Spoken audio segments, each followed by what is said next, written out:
there's two big categories, and one's called freedom from, and the other one is called freedom to. Okay, so most people, when you're an entrepreneur, your main motivators is freedom from, and that's what prompts people to become an entrepreneur in the first place. They want to be free from something, and for some people, it consumes their entire life. Their whole life is always about freedom from.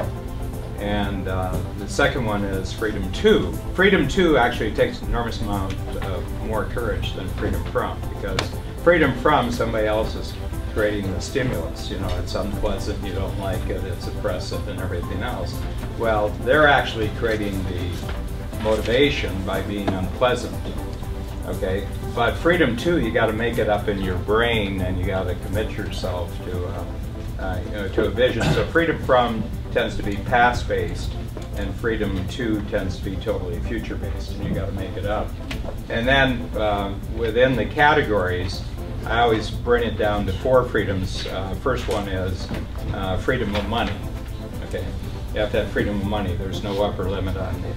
There's no external limit on the amount of money you can make, and the first thing that people buy with money is time. So it's freedom of time.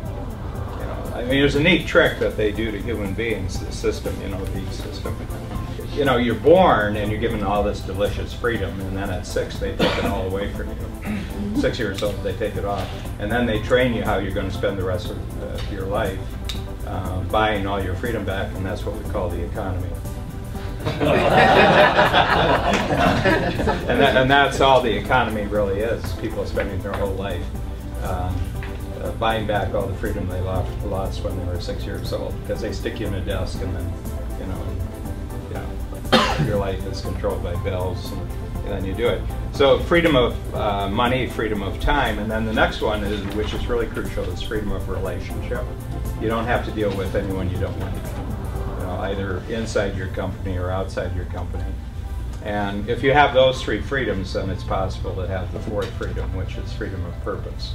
In other words, your life is lived entirely according to your own purpose.